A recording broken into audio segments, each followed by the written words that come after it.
আসলে আমার তার সাথে সম্পর্ক শুরু হয় 2016 সালের লাস্টের দিক। আমি একটা অফিসে জব করি, ওখানে আমার আমার আম্মু জব করে, আমার আম্মুর সঙ্গে যাই ফ্যাক্টরিতে। তারপর ওখান থেকে আমার ভালোবাসা শুরু হয়। আমার যে প্রথমে তো বয়ফ্রেন্ড ছিল, তারপর হাজবেন্ড হয়েছে। আমার যে বয়ফ্রেন্ড ও হচ্ছে, ওর নাম হচ্ছে মামুন। সে আমার বস ছিল। কি মানে গার্মেন্টসে জব করতাম। আচ্ছা, সে আমার বস ছিল, তো সেখান থেকেই পরিচয়। তার আগে একটু আপনার পরিবার সম্পর্কে জানি। আপনার পরিবারে কে কে আছে? আমার পরিবারে আমার মা, আমি, আমার একটা ছোট ভাই, আমার বাবা।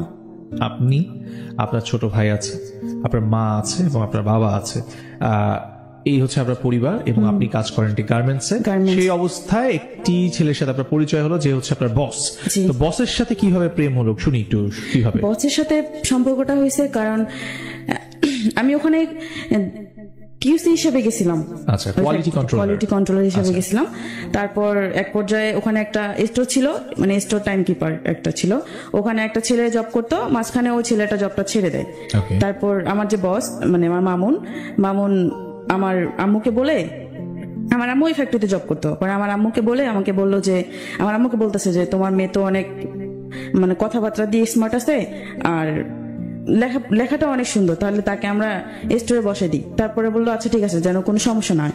আমার আম্মু বলতেছে যে ওর তো কেউ নাই, আমার আবার বাবা নেই, ঠিক আছে। যে বর্তমান যে বাবা, সে হচ্ছে আমার সৎ বাবা। আচ্ছা, বলতেছে ওর তো বাবা নাই, তা আজ থেকে আপনি ওর গার্জিয়ান, ওর কিছু হলে আপনি দেখে শুনে রাখবেন।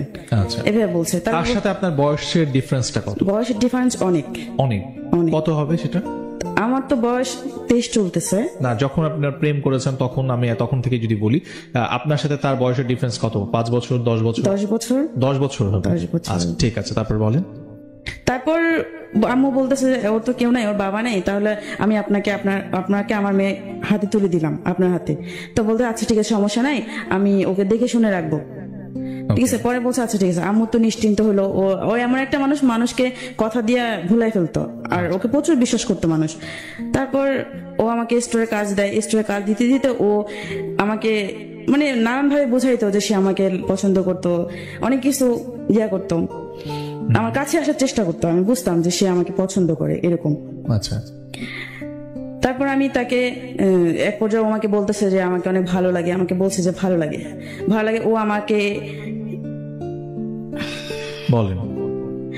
ও যখন 5টা বাজে, ম্যাক্সিমাম 5টার পর ফ্যাক্টরি অফ থাকে, তারপরে অনেক সময় দেখা যায় 8টা পর্যন্ত অফিস চলে।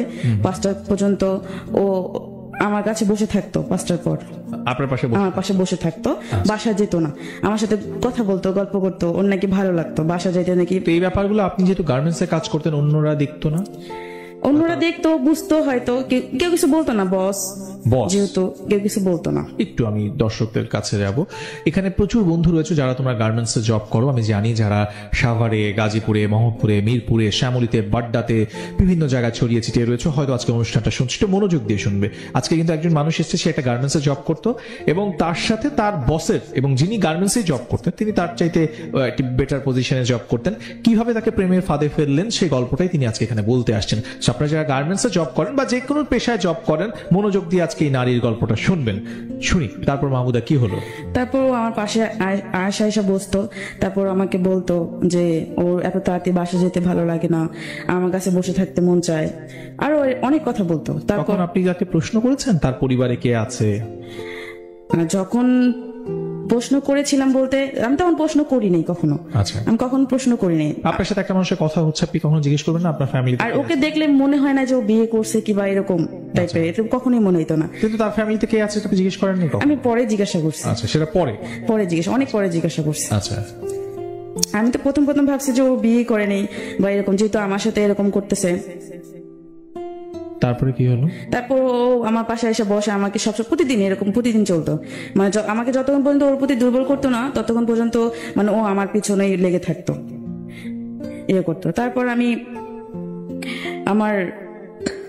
আমি বুঝতাম যে ও আমাকে পছন্দ করে। তারপর আমি ওর মানে এমন সিচুয়েশনে ফেলাইতো, মানে বিশ্বাস করতে বাধ্য হইতাম যে আসলে সত্যি মনে হয় মানুষটা আমাকে ভালোবাসে, সত্যি মনে আমাকে পছন্দ করে। এরকম করতে করতে তার সাথে আমার রিলেশন একটা জড়ায় যায়। রিলেশনে জড়ায় যায়। কতদিন সময় নিল এই যে আপনি মানে চাকরিটা নিলেন এবং ওই যে আপনি স্টোরে দায়িত্ব নিলেন, সেখানে বুঝতে পারলেন যে সে আপনাকে ভালোবাসে, এই সময়টুকু কতটুকু যে আপনি তাকে পছন্দ করে ফেললেন বা ভালোবাসলেন, কতদিন হবে? এটা হবে হচ্ছে আমার 2 মাস। 2 মাসের ভেতরে সে আপনাকে কনভিন্স করলো সে আপনাকে ভালোবাসে এবং আপনিও বুঝে নিলেন? হ্যাঁ, আমি বুঝে নিয়েছি যে সে আমাকে ভালোবাসে। ওকে, গুড। তারপর আমার ওর সাথে সম্পর্ক হওয়ার পরে ভালোই ছিল, সবকিছু ভালো ছিল।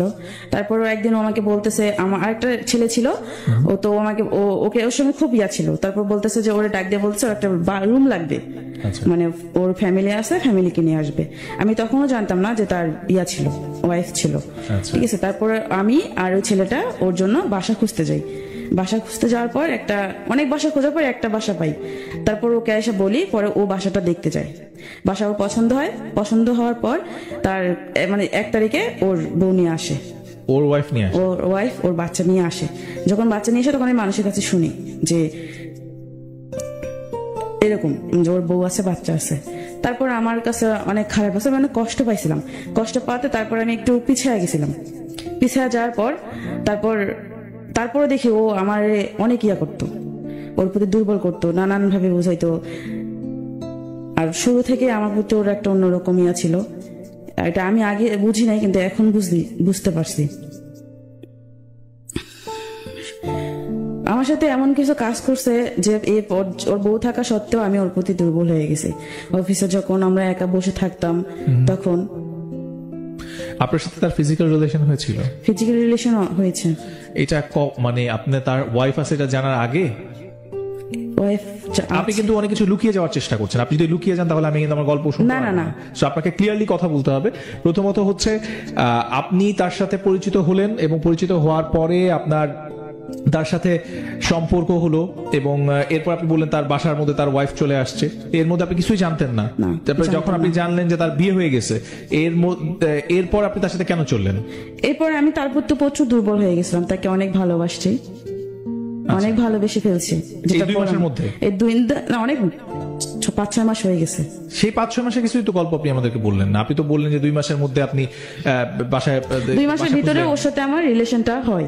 হ্যাঁ, রিলেশন হয়। তারপরে ওর সাথে আমার ফিজিক্যালি রিলেশন হয়। হ্যাঁ, সেটা আপনি এড়িয়ে যাচ্ছেন কেন? সেটা যদি আপনি না বলেন আমার দর্শক তো জানবে না। ফিজিক্যালি রিলেশন ওর বাসায় ওর ইয়াতে হয়।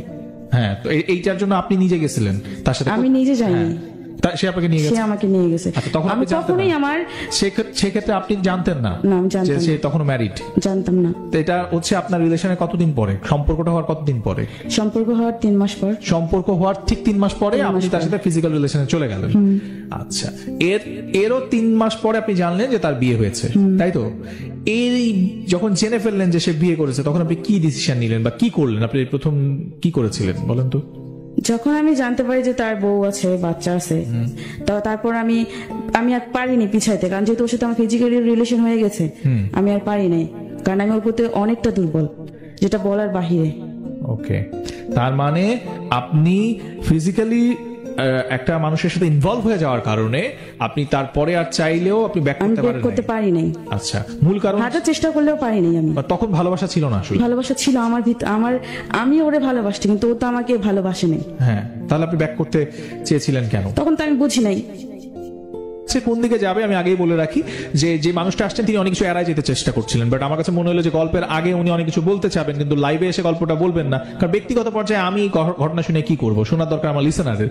সো আপনারা লিসেনাররা এটা আমাদেরকে শুনতে হবে। সো আজকে যারা লাইভটা দেখতেছেন, let's share this live, because এই ঘটনা শুধুমাত্র মাহমুদার সাথে ঘটে না, প্রচুর মাহমুদা এরকম ছড়ায় ছিটায় আছে। স্পেশালি তোমরা যারা গার্মেন্টসে জব করো বা বিভিন্ন নারী বন্ধু রয়েছে, তোমরা যারা বিভিন্ন জায়গায় জব করো, তোমাদেরকে আমি স্পেশালি বলবো just share this, please share this, because এই যে আমরা যারা বিভিন্ন অফিসে জব করি, আমাদের মধ্যে নারী পুরুষ সবাই মিলেই তো জব করে, তো সেখানে একদল সুযোগ সন্ধানী মানুষ থাকে যারা এই ধরনের টোপগুলো ফেলে যে তোমাকে আমি প্রতিষ্ঠিত করে দিব, কিংবা তোমার সাথে কথা বলতে আমার ভালো লাগে। এই যে নাটকগুলো করে, এই নাটকের একটা রূপ রেখা আজকে আপনারা দেখতে পাবেন, এবং এই কারণে আমি মাহমুদাকে আসলে ও যে এই বিষয়গুলো এড়িয়ে যেতে চাচ্ছিল সেগুলো আমি ওকে বলাচ্ছি, এতে করে আমাকে হয়তো খানিকটা সময় ব্রেক নিতে হচ্ছে, কারণ ও আসলে কথাগুলোকে একদম গুলিয়ে ফেলেছে। যে গল্পটা সে বলতে আসছে সেই গল্পটা, মেইন গল্পটা বাদ দিয়ে সে অন্য জায়গায় চলে যাচ্ছে।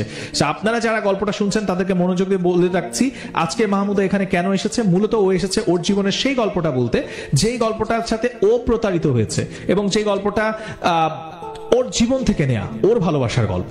আপনার গল্পটা আমি শুনবো নেক্সট স্যাটারডেতে। জাস্ট রেজিস্ট্রেশন করে ফেলুন, স্ক্রলে দেখেন রেজিস্ট্রেশন নিয়মটা বারবার যাচ্ছে। মাহমুদা, আপনি একটু পুরো ঘটনাটা আমাদেরকে বলবেন যে আপনার সাথে তার প্রেম হলো, প্রেম হওয়ার 3 মাসের মাথায় আপনি তার সাথে ফিজিক্যাল রিলেশনে চলে গেলেন। সেই সময় কি কারণে গেলেন? সে কি আপনাকে বাধ্য করেছিল বা সে আপনাকে বলেছিল আপনাকে ছেড়ে চলে যাবে? কি কারণ, আপনি একটি মেয়ে হয়ে কেন এই ধরনের ডিসিশন নিলেন? ও আমাকে ওর বাসায় ডেকে নিয়ে গেছিল, ঠিক আছে? ওর বাসায় ডেকে নিয়ে গেছিল ওর কাপড় চোপড় ধোয়ার জন্য, রান্না করার জন্য, কারণ ও না খেয়েছিল, তো আমাকে ডাকছিল। তারপরে আমি ওর বাসায় যাই, বাসায় যাওয়ার পর ওর সমস্ত কাজ করি, কাজ করার পর ও আমাকে জোর করে ফিজিক্যালি রিলেশন করার জন্য। ওকে। জোর করার পর আমার ওর সাথে ফিজিক্যালি রিলেশন হয়। ওকে, তারপর কি হলো বলেন? তারপর থেকে তো এমন কোনো মানে প্রতি সপ্তাহে এমন কোনো দিন ছিল না যে প্রতি সপ্তাহে ওর সাথে আমার ফিজিক্যালি রিলেশন হইতো। তখন আপনাদের বিয়ে হয়নি? তখন আমার বিয়ে হয়নি ওর সাথে। আচ্ছা। কারণ আমি ভয় পাইতাম যদি ও আমাকে ছেড়ে চলে যাইতো। মানে আপনি ওকে আপনার কাছে রেখে দেওয়ার জন্য সম্পর্কে বারবার যেতেন? হ্যাঁ। তাই, ঠিক আছে। তারপর কি হলো? তারপর ওর বউ আসলো, ওর বউ আসার পর অনেক সমস্যা হয়েছিল আমার আর ওর মাঝে, ঠিক আছে? আমি ওকে বলতাম যে, কারণ এই সম্পর্ক এরকম করে তো আর হয় না সম্পর্ক। ও আমাকে সবসময় বলতো, যখন বললাম যে তোমার বউ আছে, বাচ্চা আছে, তুমি কি করবা, পরে ও আমাকে বলতো যে দেখো বউ আছে, বাচ্চা আছে, পরে না জানলেও চলবে, যখন জানবে জানবে, এখন জানার দরকার নেই। আমাকে বলছে যখন জানবে তখন দেখা যাবে। আমাকে শুরুতে এভাবে বলছে যে যখন জানবে তখন, জানলে জানুক, তখন দেখা যাবে কি হয় না হয়। তাই আমি বলছি, আমি তারপর ও যখন যেটা বলতো আমি তখন সেটাই বিশ্বাস করতাম। আমি ওর উপর ভরসা বেশি করছি, ঠিক আছে? আর ও আমাকে বলতো যে আমি বাসায় যাইতাম যখন অফিস ছুটি হইতো, আমাকে জানো যখন অফিস ছুটি হইতো আমি তোমার কাছে কেন বসি জানো?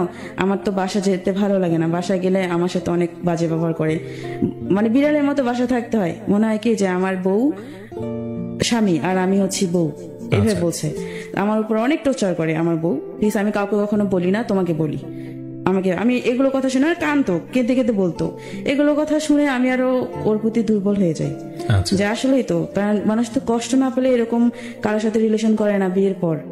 হয়তো তার কোনো দুঃখ, মানে আপনার ধারণা হচ্ছে যে মানুষ কষ্ট পেলে বিয়ের পরে অন্য একটা রিলেশনে যায়, এটা আপনার ধারণা? আমার ধারণা ছিল। আচ্ছা, তারপর ও এরকম বলার পর আমি, কারণ কখন আমি যাচাই করতাম না বা দেখতাম না যে আসলে ও এটা সত্যি বললো না মিথ্যা বললো, ঠিক আছে? তারপর আমি ওর বাসায় যাইতাম, কিন্তু আমাকে বাসায় ডেকে ডেকে নিয়ে যেত ওর বউর সাথে মানে পরিচয় করার জন্য, ভালো সম্পর্ক হওয়ার জন্য, যাতে ওর বউর সাথে আমার রিলেশনটা ভালো হয়। ও আচ্ছা, মানে তার ওয়াইফের সাথে আপনার পরিচয় করিয়ে দেওয়ার জন্য আপনাকে তার বাসায় নিয়েও গেছে। আচ্ছা, গুড। তারপর পাশাপাশি আমার বাসা থেকে ওর বাসা 5 মিনিট, আচ্ছা, এরকম বাসায় নিয়ে যায় ওর বউর সাথে আমার কথা মানে পরিচয় করে দেয়। আগে থেকে ফোন করে হয়তো বলে আমার কথা যে আমি আসবো, তারপর আমি ওর বাসায় যাই, ওর বউর সাথে আমার কথা হয়। তখন জানতো না, উনি জানতো না যে ওনার হাজবেন্ডের সাথে আমার সম্পর্ক। আচ্ছা, শুধু আমি আর ওই জানি, আর আমাদের সাথে যারা মিশে তারা জানে, আমার অফিসের মানুষ জানতো। মানে একটা মানুষ তো এগুলো কথা তো লুকায় থাকে না, মানুষের আচার আচরণ দেখলে মানুষ বুঝতে পারে যে আসলেই কি আছে এদের ভিতরে। কারণ ও এমন করতো, মানে যেখানে যাইতো মানে আমি ছাড়া মানে আমার নামটাই সবসময় ওর মুখে থাকতো, অফিসে সবসময় বলতো। আমাকে না দেখলে পাগলের মতো হয়ে যেত, আমাকে না দেখলে। আমি যখন ওর বউর কাছে যাই তখন ওর বউর সামনে দেখি ও অনেক বিড়ালের মতো হয়ে থাকে, কোনো কথা বলে না, চুপচাপ। ওর বউ আবার যখন আসে তখন একদম চুপ, আবার ওর বউ যখন সরে যায় তখন আবার আমার সাথে আমার এই খোঁচাখুচি করে। আচ্ছা, তারপর এরকম করে যখন, তারপর ওর বাসায় খাওয়া দাওয়া করে আমি চলে আসি। মাঝে মাঝে যাইতাম বাসায়, ও আমাকে ডেকে ডেকে নিয়ে যাইতো বা ফোন করে নিয়ে যেত যে আয় এসে, মানে ওর বউর সামনে আমাকে তুই করে কথা বলতো, ফোন করে বলতো যে আয়শা আমার বাসায়, আয়শা ঘুরে যা। ওর যে ছেলে আছে, ছেলের নাম মাহির, বলছে মাহিরের মায়ের সঙ্গে কথা বলে যা, ভালো লাগবে। সারাদিন ও বাসায় থাকে, মানে আমাকে দেখতে পাবে ও, বিশেষ করে যেদিন বন্ধ থাকে সেদিন আমাকে যায়, কারণ ও দেখতে পারে না। আর ম্যাক্সিমাম সময় অফিস তো আমাদের ছুটি হয় রাত্রে 8টা বাজে, ও আমাকে নিয়ে বেরোতে পারে না। এই জন্য শুক্রবার করে যাইতো, আবার কখনো 5টায় ছুটি হলে আমাকে নিয়ে বের হইতো। এরকম করতে করতে ওর বউর সাথে আমার একটা ভালো সম্পর্ক তৈরি হয়। ওর বউ আমাকে বিশ্বাস করে প্রচুর, ছোট বোনের মতো ভালোবাসতো যেটা, ঠিক আছে, কারণ এই বিশ্বাসটা ও ঢুকাই দিছে আমাদের ভিতরে। ওকে। তারপর এরকম আসার পরে এরকম করতে করতে ও আমাকে সবসময় শুধু বলতো ওর বউ ওর সাথে বনে না, ওর বউরে ধরে মারে, এটা করে ওটা করে, আমাকে সবসময় বলতো যে আমার বউর সাথে আমার সম্পর্ক ভালো না, আমার বউকে আমি বলি কি ভালো না, তাহলে এখনো পর্যন্ত সম্পর্কটা টিকে আছে কেন, যেহেতু ভালোই না। পরে আমাকে একদিন বলে যে শোনো, আমি কই আপনি কি প্রেম করে বিয়ে করছেন? কয় না, আমি তো তাকে প্রেম করে বিয়ে করি নাই, আমার ফ্যামিলি দিছে। আচ্ছা। আমার ফ্যামিলি। আপনি কি দেখেন নাই? কয় না, আমি তো তাকে দেখি নাই, যে তার সাথে আমি তাকে দেখিও নাই, আমার ভাই দেখছে, আমার ভাবি দেখছে। তারপর আমার বাবা মা পছন্দ করে বিয়ে করেছে।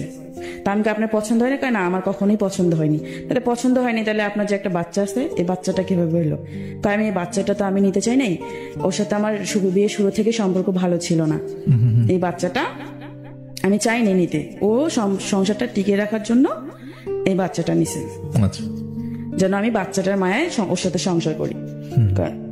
বলছেন, কারণ আমি আমার বউকে কখনোই পছন্দ করিনি, হয়তো মানুষের সামনে দেখাইছি, কিন্তু আমি মন থেকে কখনো ওরে পছন্দ করিনি। যবে থেকে আমি ওরে বিয়ে করছি, আমার জীবনে একটা কুপা, ও কখনো আমার ভালো কিছু হয়নি। আচ্ছা, এই যে কথাগুলো বলছেন, এটা আছে কয় বছর আগে? এটা হচ্ছে এই যে 2 বছর আগে, 1 বছর আগে। 1 বছর আগে। তো আপনার বয়স এখন 23 বছর, আপনি তখন 22 বছরের ছিলেন।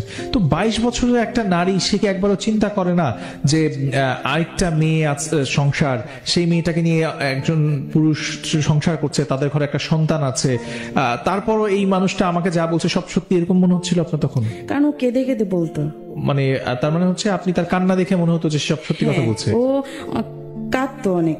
আচ্ছা।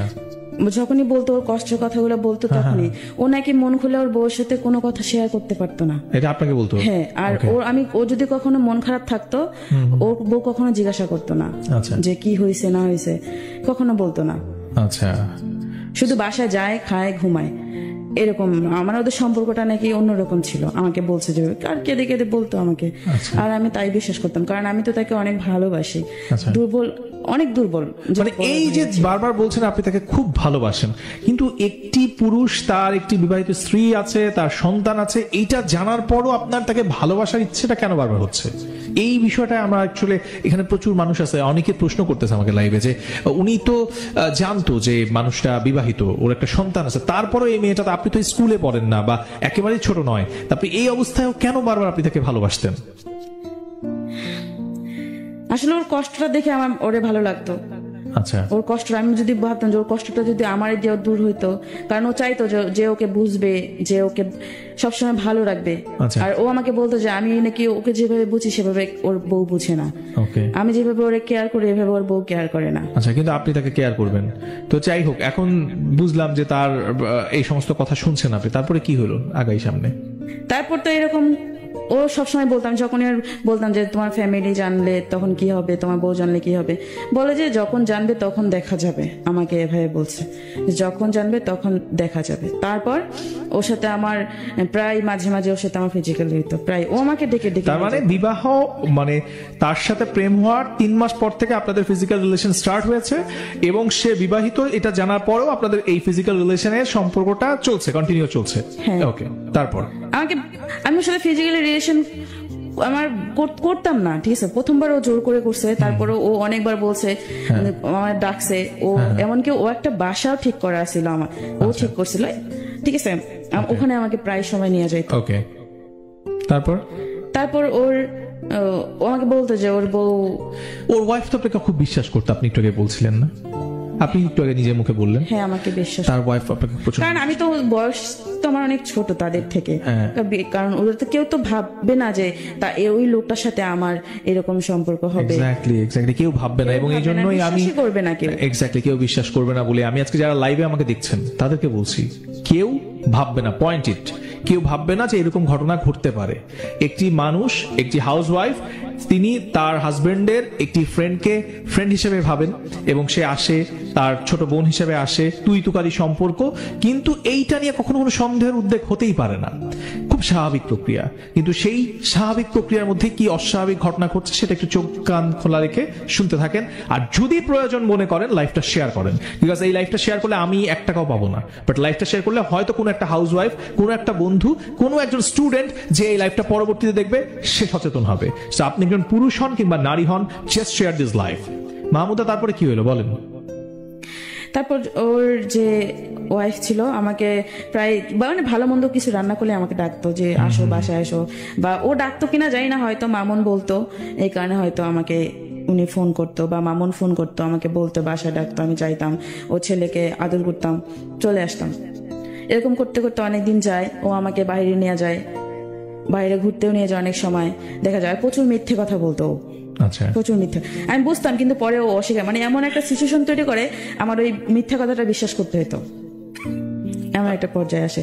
তারপর আমি ওর যখন আমার প্রায় সময় বলতো যে ওর বউ মানে ওর বউ দিয়ে ওর যায় না, আমি বেস্ট এই বলতে, যে রাস্তায় ও নাকি যতদিন বিয়ে হয়েছে হয়তো চাপে পড়ে ওর বউকে বাইরে নিয়ে গেছে, কিন্তু কখনো ওর বউর সঙ্গে বাইরে ও নিজের ইচ্ছা যাইতে চায়নি। আমাকেই সবসময় সময় দিত, মানে আমার সাথে সম্পর্ক হওয়ার পর থেকে আমাকেই সবসময় সময় দিত, বাসায় সময় দিত না। আর যখন বাসায় সময় দিত না তখন তো বাসায় প্রবলেম সৃষ্টি হতো, যে একটা ছেলে আছে তাকে সময় দেয় না, সবসময় বাইরে থাকে আর ফোনে কথা বলতো। হয়তো ওর বউ অনেক সময় অনেক কিছু টের পেয়েও কিছু বলে নেই, প্রমাণ না থাকলে কিভাবে বলবে। তারপর আমি এরকম ওরা অনেক বুঝাইছে যে দেখো, আমি বিয়ের তখন ওরা বিয়ে করি নাই, বিয়ের আগ পর্যন্ত অনেক বুঝাইছে, দেখো এরকম যে সম্পর্ক করতেছি এটা তো ঠিক না, কারণ এটা তো অবৈধ সম্পর্ক, তাহলে আমরা বিয়ে করি, চলো বিয়ে করি। কয়ে বিয়ে করার কি দিন গেছে, বিয়ে করবো, সময় তো এখনো অনেক আছে। আমাকে বলতেছে এখনো দেরি আছে বিয়ে করার। আমি তারপরে বলতাম, যখনই আমাকে ডেকে নিয়ে যাইতো তখনই আমি বলতাম যে আমরা বিয়ে করি, চলো বিয়ে করি। আর অফিসের ভিতরে তো ওইরকম কথাবার্তা হইতো না, ফোনে কথা হইতো। আর অফিসে যখন দেখছে যে ওর সাথে আমার ওর সাথে সম্পর্ক সবাই জানাজানি হয়েছে, ঠিক আছে, আমার এক পর্যায়ে আমার আম্মুও শুনে, আম্মু বিশ্বাস করতো না। আম্মু কিন্তু প্রচুর আমাকে বিশ্বাস করে, মানুষের কথা কখনো বিশ্বাস করেনি, কখনো বিশ্বাস করেনি। সবাই বলছে, প্রমাণ পর্যন্ত দিছে, কিন্তু আম্মু বিশ্বাস করে না যে আমার মেয়ে এটা কখনো করতে পারে না। আমার মেয়ের প্রতি বিশ্বাস আছে, কারণ আমার মা যে কষ্টে আছে ওই কষ্ট তো আমি করবো না, আমার আম্মুর এটা বিশ্বাস ছিল, কারণ যেহেতু আমি চোখে দেখছি আমার মায়ের। তা আমি বিশ্বাস করতো না কখনো, শুধু আমাকে এসে জিজ্ঞাসা করতো যে এগুলো যে শুনলাম এটা কি সত্যি। আমি বলি যে না, তো আমি সবসময় অস্বীকার যেতাম, কারণ আমার আম্মুর প্রচুর রাগ, যদি মামুনকে কিছু করে আমার আম্মুর প্রচুর রাগ, ভয় পাইতাম যদি ওরে মারতো, ওরে যদি মারে আমি সবসময় যদি এরকম কিছু হয় আমি কিন্তু মামুনের ধরে মারবো, ওরে কিন্তু আমি এলাকায় থাকতে দিব না, এরকম। আর আমার আম্মুর প্রচুর সাহস, এই কারণে আমি কখনো আম্মুর কাছে শেয়ার করতাম না, মানুষের কাছে বলতাম কিন্তু আমার আম্মুর কাছে শেয়ার করতাম না, যাতে আমার আম্মু না জানে। আমি সবসময় লুকায় রাখতাম। এমন করতে করতে 1 বছর চলে যায়। তারপর ওর বউ জানতে পারে। ওর বউ জানতে পারলো কিভাবে? জানতে পারছে হচ্ছে ও যে বাসায় থাকে, ওর বউ যখন বাড়িতে যাইতো, মানে ওর বাবার শ্বশুর বাড়িতে যাইতো, মানে ওর বউ ওর বাড়িতে যাইতো, বউর বাপের বাড়ি, ও আমাকে প্রায় বাসায় ডাকে নিয়ে যেত। আর বাসায় নিয়ে গেলে তো একজন মানুষ দেখে না, অনেকেই দেখতো, অনেকেই দেখে, হয়তো আমাদেরকে কিছু বলতো না, চুপ করে থাকতো। ওর বউ যখন আসতো তখন হয়তো ওর বউকে বলতো। এরকম করতে করতে ওর বউকে হয়তো বলতো, ওর বউ সন্দেহ করতে শুরু করে আমাকে বাসায় ঠিক আগের মতোই ডাকে, কিন্তু ফলো করে, আমার দিদি ফলো করতো, এটা আমি বুঝতাম যে ফলো করতো, ঠিক আছে, কিন্তু মামুন না বুঝলেও আমি বুঝতাম ফলো করতো। আমি যদি সেফ ভাবে থাকতাম ও সেফ ভাবে থাকতো না, ঠিক আছে, মানে ওর ভাগ ভঙ্গিতে বুঝে যাইতো ওর বউ। তারপরে কিছু বলতো না, আমাদেরকে কিচ্ছু বলেনি, কাউকে কিছু বলতো না। হয়তো ও আমার সাথে ফোনে কথা বলতো, যে ওর ফোনে রেকর্ড করে রাখতো, মানে আমার নাম্বারটা শুধু রেকর্ড অপশন দিয়ে রাখতো, ওর বউ রাখছিল যে ও জানতো না। আমার নাম্বারটা শুধু। পরে ও তো আমার সাথে সারাদিন যা কথা বলতো রেকর্ড হয়ে থাকতো, ওর বউ শুনে ফেলছে। আচ্ছা, পরের দিন সকালে শুনছে ওকে, যা যা কথা হয়েছে, কি কথা হয়েছে না হয়েছে, খারাপ ভালো মন্দ, আমরা কোথায় গেছি, কি করছে না করছে সব। ওকে, তারপর থেকে তো অশান্তি শুরু হয় তাদের ফ্যামিলিতে। ওকে, ফ্যামিলিতে শুরু, আমি আর বাসা যাওয়া বন্ধ হয়, বাসা যাওয়া বন্ধ হয়। তারপর আমি, ওর বউ যখন বাসায় যাইতো, ওর বাবার বাড়ি যাইতো, আমাকে ফোন করে ডাকতো। আচ্ছা, বাসা যেতাম আমি চোরের মতো, বাসায় ওর বাসা যেতাম চোরের মতো। কিভাবে যেতেন?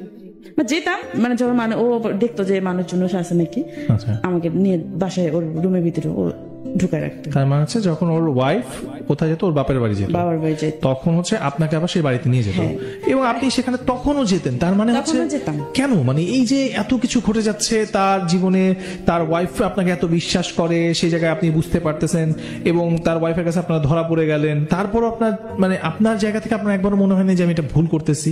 তখন মনে হয়নি? না, আমার তখন মনে হয়নি। এক্স্যাক্টলি আমি এটা শুনতে চাই। আমার যে আমি যে ভুল করছি বা করতেছি, আমার কিছু মনে, আমার শুধু একটাই ইয়া ছিল যে আমি ওকে ভালোবাসি, আমার ওকে পাইতে হবে, আমি ও ছাড়া অন্য কাউকে আমার লাইফে নিয়ে আসবো না। এক্স্যাক্টলি, আসবো আমরা আবার আপনার কাছে। প্রিয় দর্শক, আপনারা যারা দেখছেন জাগো এফএম 94.4, আপনাদের উদ্দেশ্যে বলছি আজকের এই এপিসোডটা, যারা প্রাণাপ লাভ স্টোরিতে আজকে টিউন করে আছেন তাদের উদ্দেশ্যে বলছি যে এই গল্পটা বিভিন্ন ভাবে বিভিন্ন দিক থেকে হয়তো আপনারা দেখছেন। কেউ জাগো এফএম এর পেজ থেকে দেখছেন, কেউ আরজুদয়ের পেজ থেকে দেখছেন। আপনাদের কাছে বিনীতভাবে অনুরোধ করছি, please share this live as soon as possible. যত বেশি লাইভটা শেয়ার হবে, মাহমুদা যে ট্র্যাপে পড়েছে, নট অনলি মাহমুদা, এরকম প্রচুর মানুষ রয়েছে যারা জব করেন। সে তো গার্মেন্টসে জব করে, শুধু গার্মেন্টসে না, বিভিন্ন জায়গায় যারা জব করেন, সেখানে তাদের উপরে যারা থাকেন, সেই পজিশনগুলোতে যারা হোল্ড করেন, তারা এই রকমের ঘটনা ঘটান। আমাদের এই মিডিয়া নিয়ে নানা রকমের কথা প্রচলিত রয়েছেন, বাট আমি আজকে লাইভে খুব মানে জোর গলায় বলতে চাই, নট অনলি মিডিয়ার কথাগুলো সামনে প্রকাশ পায়, প্রচার হয়, বাট প্রত্যেকটা সেক্টরেই এমন ধরনের ঘটনা ঘটে। যদি আপনাদের চোখ কান খোলা থাকে, বিভিন্ন পত্র পত্রিকায় দেখবেন কিছুদিন আগে বাংলাদেশের সুনামধন্য কিছু ব্যাংকেও এই ধরনের ঘটনা উঠে এসেছে। সো আমি বলবো যে অনেক সেক্টরেই আছে, বাট আমরা খুবই অভাগা যারা আমরা মিডিয়াতে কাজ করি, কেন যেন তীরটা আমাদের দিকেই আসে, বাট ঘটনাগুলো বিভিন্ন সেক্টরেই ঘটে। আজকে যে মানুষটা এখানে আসছে, মাহমুদা, সে কিন্তু গার্মেন্টস এর ঘটনা বলছে, এবং আমি এর আগেও কোনো একটা এপিসোডে এরকম একজন গার্মেন্টস কর্মী এসেছিলেন যে তার যে বস, তার সাথে তার এই ধরনের একটা সম্পর্ক তৈরি হয়ে যায়, এবং সেম অনেকটা সিমিলার আজকের ঘটনাটা। শুধু কি গার্মেন্টস সেক্টরে? নো, এটাও না, এটাও ভুল, প্রত্যেকটা সেক্টরেই আছে। বাট কে কাকে নিজেকে সামলে নিবে, কে এই গল্পগুলো শুনে নিজেকে শুধরে নিবে, সেটাই হচ্ছে দেখার বিষয়। ওটাই শোনাচ্ছেন মাহমুদা। আপনি যাকে ভালোবাসতেন তিনি বিবাহিত, এবং তার ওয়াইফ যখন তার বাবার বাড়িতে বা বাহিরে যেত, আপনাকে তখন লুকিয়ে তার বাসায় নিয়ে আসতো শুধুমাত্র ফিজিক্যাল রিলেশন করার জন্য, তাই তো? তারপর কি হলো?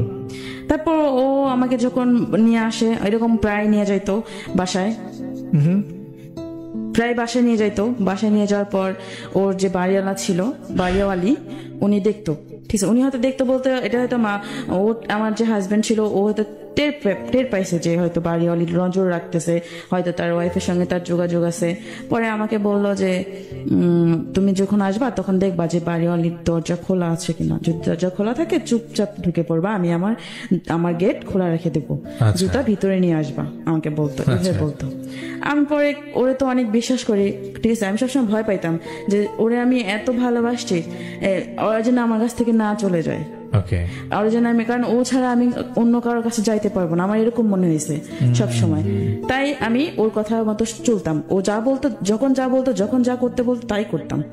তারপর আমি এরকম দেখতাম, লুকায় লুকায় আসতাম। আর একটা ছেলে ছিল, ও পাহারা দিত। আর একটা ছেলে ছিল যে আমাদের সবটা জানতো, ঠিক আছে, ওকেও কিন্তু খুব ভালোবাসতো, আমার মনের ওয়াইফ, ওকেও ভালোবাসতো খুব, ঠিক আছে, কিন্তু তারপর ও পাহারা দিত, ও কিছু বলতো না। পরে একদিন ও আমাকে প্রায় সময় বাসায় যখন নিয়ে যায়, ওর রুম তো এলোমেলো হয়ে থাকে, আমাকে দিয়া, আমি যখন যাইতাম তখন সবকিছু পরিষ্কার করে দিয়ে আসতাম। তারপর একদিন আমরা ফ্যাক্টরিতে আসার পর ওর ওয়াইফ ওরে না বইলা চলে আসছে বাসায়, চলে আসছে। ও তো একদম ইয়ে হয়ে গেছে যে না বলে, ফোন না দিয়ে, কিছু না বলে চলে আসছে, হয়তো কোনো কারণ আছে, কারণ ওর বউ ওর হয়তো না বলে, যেহেতু আমাদের বিষয়টা জানতে পারছে, এই কারণে হয়তো চুপচাপ আসছে, করে না কিছু না জানে, ও ভয় পেয়ে গেছিল। পরে আমাকে বলতেছে, দেখো ও মনে হয় কিছু জানতে পারছে, এই কারণে ওই চুপচাপে আসছে, আমাকে কোনো ফোনও দেয় নেই, ইয়া করে। আমি বলছি জানতে পারছে, তাহলে এখন কি করবেন, কি করবা? আমি বলছি কি করবা, কি করা, জানলে জানছে, মানুষ কি করে না, আমাকে বলতেছে। আচ্ছা আমি তারপরে ওর কথা বলছি, শুধু ঠিক আছে বলে গেছি। আচ্ছা যখন যেটা বলছি তখন সেটা বলছি, ঠিক আছে। পরে লাস্টের দিক 2018 সালের দিক, এরকম করে 1 বছর গেছে, এরকম করেই ফিজিক্যালি রিলেশন করেই 1 বছর গেছে। পরে লাস্ট 18 সালের দিক যখন লাস্টে আসলো, তারপরে ওর সাথে আমার মানে এটা নিয়ে অনেক কিছু হলো। ও আমার সাথে লুকায় কথা বলে। যখন সবাই জানলো যে ওর সাথে আমার সম্পর্ক, আমার আম্মু বিশ্বাস করেনি।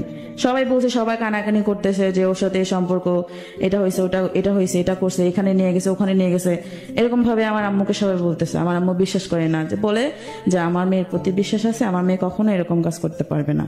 এমনকি আমার বাসায় যাইতো, ও ওই ফ্যাক্টরি থেকে জব ছেড়ে অন্য ফ্যাক্টরিতে জব নেই, 5টা বাজে আসতো ওই ফ্যাক্টরি থেকে, আসলে আমার বাসায় 8টা পর্যন্ত থাকতো, বাসায় আসতো। আম্মু বিশ্বাস করতে পারে যে ছাড় মানুষ আমার অনেক ভালোবাসে, এই কারণে আম্মু ওরে অনেক খুব বিশ্বাস করতে আর কখনো ভাবতে পারে না যে ও এরকম কাজটা করবে। আমার আম্মু বাসায় রেখে যাইতো, আমার একটা ছোট ভাই আছে, এমনকি ও আমার বাসায় অনেকবার ফিজিক্যালি রিলেশন নিছে। আপনার নিজের বাসায়? আমার নিজের বাসায়। ওকে, দেন আমার নিজের বাসায় ফিজিক্যালি রিলেশন করতো। এই যে আসতো 5টা বাজে আসতো, আসলে এই যে 7টা 8টা পর্যন্ত থাকতো, গল্প করতো, এটা করতো। আম্মু তো বিশ্বাস করে বাসায় রেখে চলে যাইতো। যেহেতু আপনার মা জানতো যে আপনার বাসায় সে আসে? হ্যাঁ, এটাও জানতো? হ্যাঁ, আচ্ছা, আসতো, প্রায় আসতো। আচ্ছা, প্রায় আসতো যে আসে, কারণ যেহেতু ছাড় মানুষ আমার, আর আমাদের অনেক হেল্প করতো।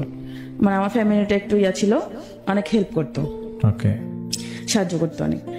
ওরা খুব বিশ্বাস করতাম আমরা সবাই, মানে আমি তো করি, ওরে অনেক বিশ্বাস করতাম তখন। আর আমার আম্মু তো অনেক করতো, এই জন্য ওরে বাসায় রেখা চলে আসতো। আম্মু কাজে বেরোইতো বা দোকানে যেত, এই সময়টা ওর সুযোগ কাজে লাগাইতো। আমার ভাই আছে, ছোট ভাইকে কখনো মোবাইল দিয়ে আলাদা রুমে রাখতো, এরকম।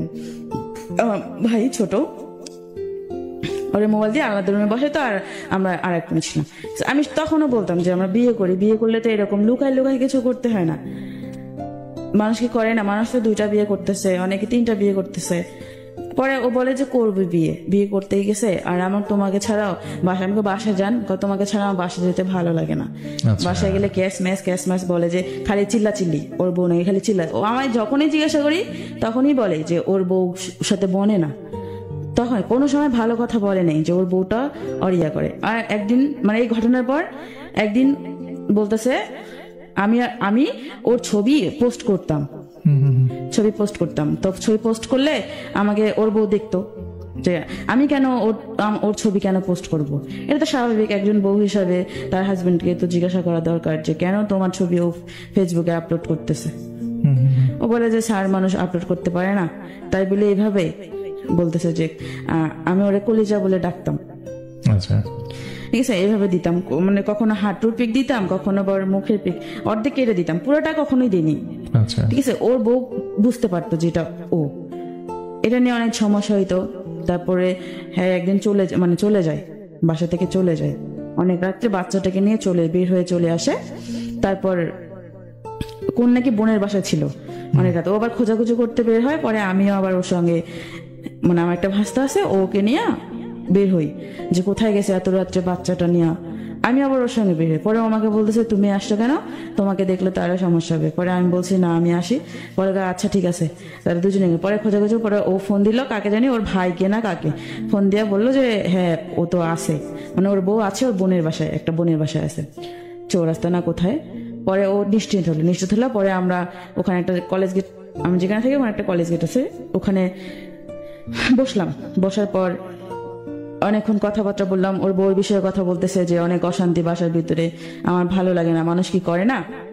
আর আমি এখন কথা বলি না তোমার সাথে। ও কিন্তু আমার সাথে এই ইয়ার পর ও আমার সাথে কম কথা বলছে, বেশি কথা বলেনি, যাতে পরিবার ওর বউ বিশ্বাস করে যাতে আমার সাথে ওর কোনো সম্পর্ক নেই। এই কারণে কম কথা বলতো, বাসা থেকে কম বেরোইতো।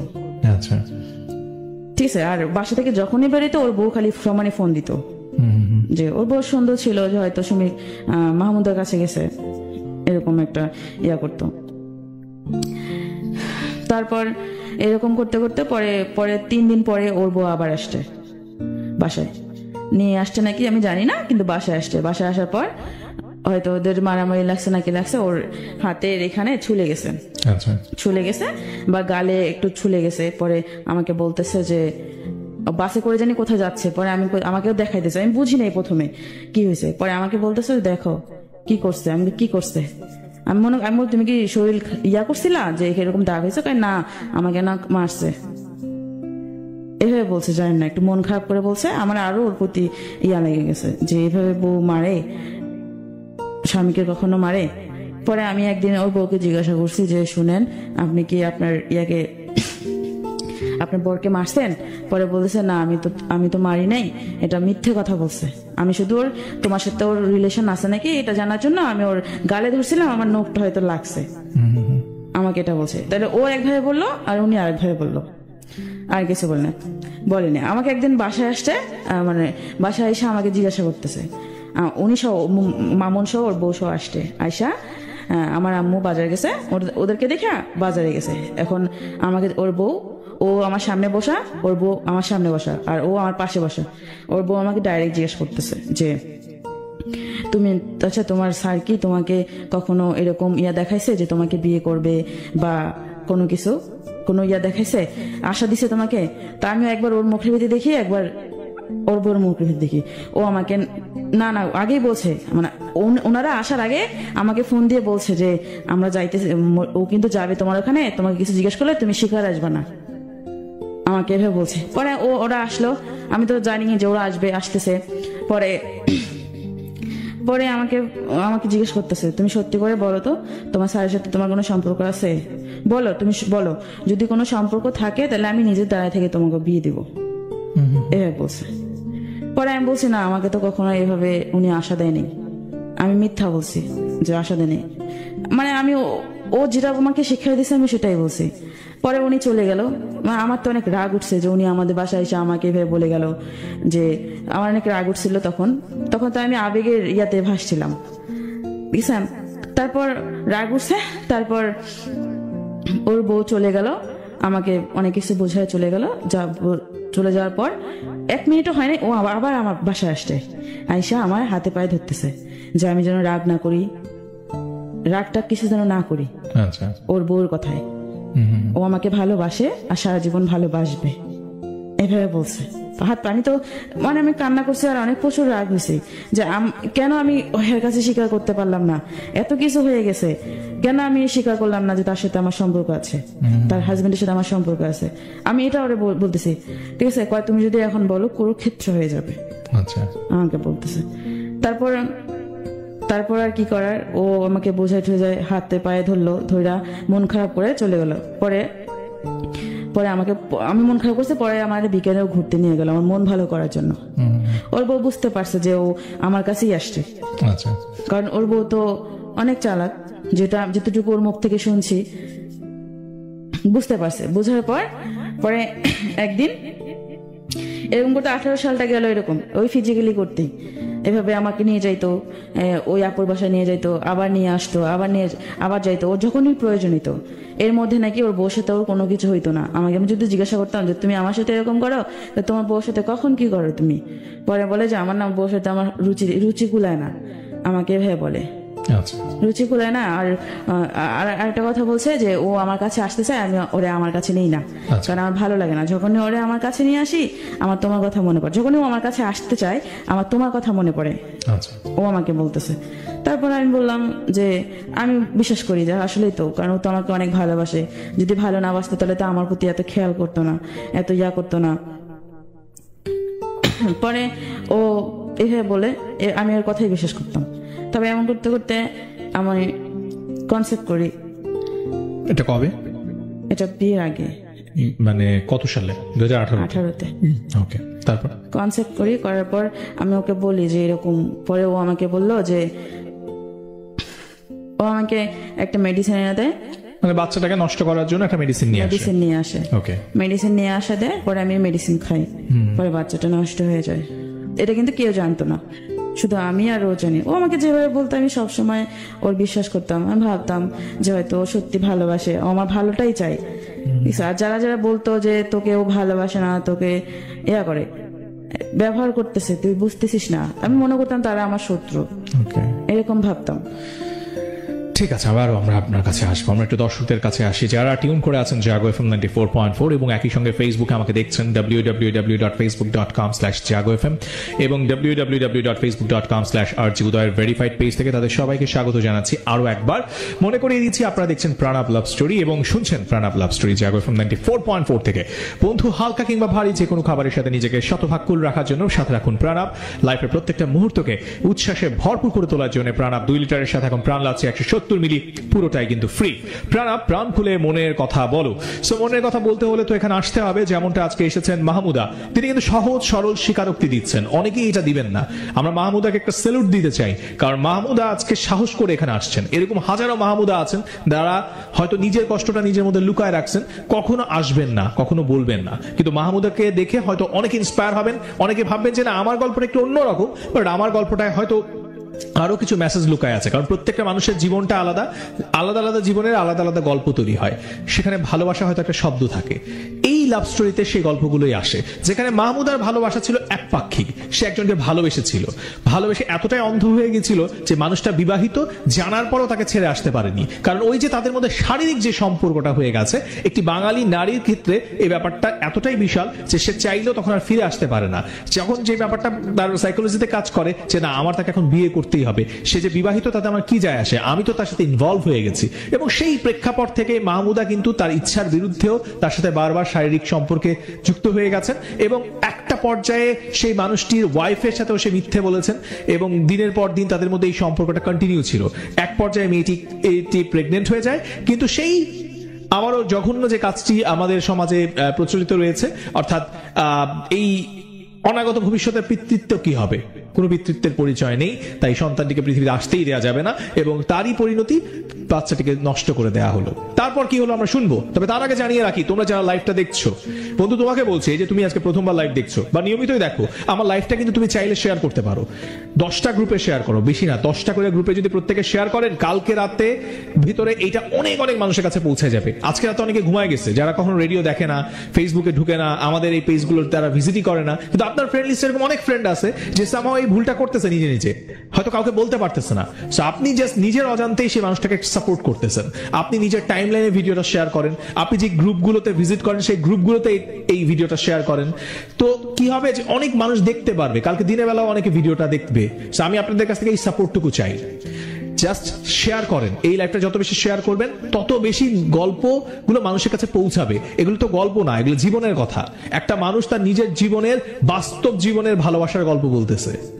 এখানে ভালোবাসা কোথায়, এখানে মোহ কোথায়, এখানে প্রতারণা কোথায়, সেটা আমরা নিজেরাই খুঁজে নিব। চলেন জাস্ট শেয়ার করি। মাহমুদা তারপরে আবার ফিরে আসি। তার আগে একটু বন্ধুদেরকে বলি যে আপনিও এখানে আসতে পারেন।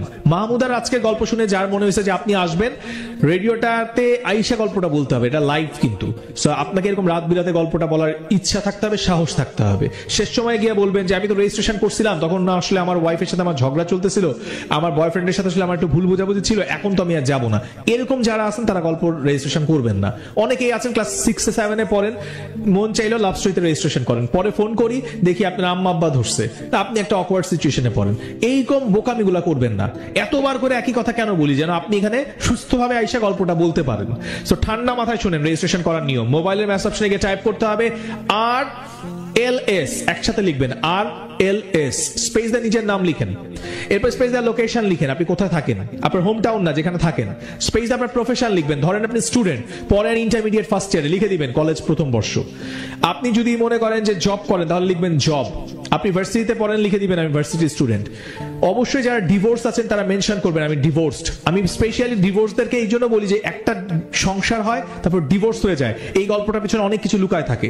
সংসার জীবনে অনেক ভালোবাসা থাকে, সেই ভালোবাসা কোথায় ম্লান হয়ে যায়। সেই জন্য যারা ডিভোর্সড আছেন তারা কিন্তু রেজিস্ট্রেশন অবশ্যই করবেন, যদি আপনি স্বেচ্ছায় এখানে এসে লাভ স্টোরিতে গল্পটা বলতে চান। এবার সেই এসএমএসটা পাঠিয়ে দিবেন 26969 নিজের মোবাইল থেকে, বাবা মার মোবাইল থেকে না, যেখানে ফোন করলে আমরা আপনারে পাবো। ঠিক আছে, রেজিস্ট্রেশন করেন। চলেন মাহমুদার কাছে যাই। মাহমুদা তারপরে কি হলো? তারপর যখন ও বাচ্চাটা নষ্ট করার পর আমি ও যা বুঝাইতো আমি তাই বুঝতাম। তারপর আমি ওর প্রতি আরো অনেক দুর্বল হয়ে যাই। ও আমাকে এতটাই দুর্বল করে, আমি ওরা ছাড়া কিচ্ছু বুঝি না। ওরে নিয়ে বাসায় আমার অনেক ঝগড়া হইতো আমার মায়ের সাথে। মা আমার অনেক বকাবকি করতো যে মানুষ যদি কিছু না হলে মানুষকে এমনি এমনি বলে, কারণ কিছু হলেই তো মানুষ বলে, তাছাড়া তো বলে না। মানুষকে এমনি এমনি একজনের নামে বলে, আম্মু তারপরেও আমাকে বলতো যে ওই যে হ্যাঁ যেন আমাদের বাসায় না আসে আর আমাকে বলতো, কিন্তু আমি কখনো তাকে নিষেধ করতাম না আমাদের বাসায় আসতে, কারণ তাকে আমার না দেখলেই ভালো লাগতো না, তাকে আমার দেখতে হইতোই। ঠিক আছে, সে যখন আসতো আমার বাসায় মনে হতো কি যে আমি আমার প্রাণ ফিরে পাইছি, এরকম একটা লাগতো। তারপর ও আমার আম্মু বারবার বলতো তুই কিন্তু বলবি না আমাদের বাসায় আসতে, ঠিক আছে, মানুষ অনেক কথা বলে। আমি শুনতাম না, আম্মুর কথা শুনতাম না।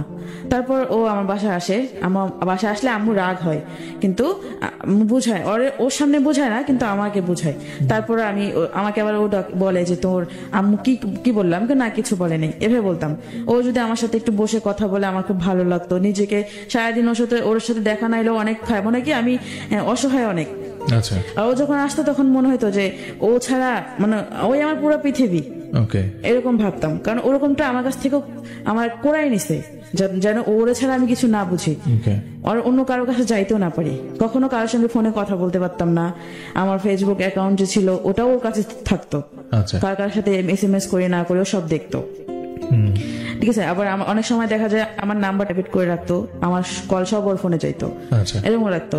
মানে দেখতো যে আসলে আমি ওর প্রতি কতটা দুর্বল, কারণ যতটা আমি ওর প্রতি দুর্বল হব ততটাও আমাকে ব্যবহার করতে পারবে।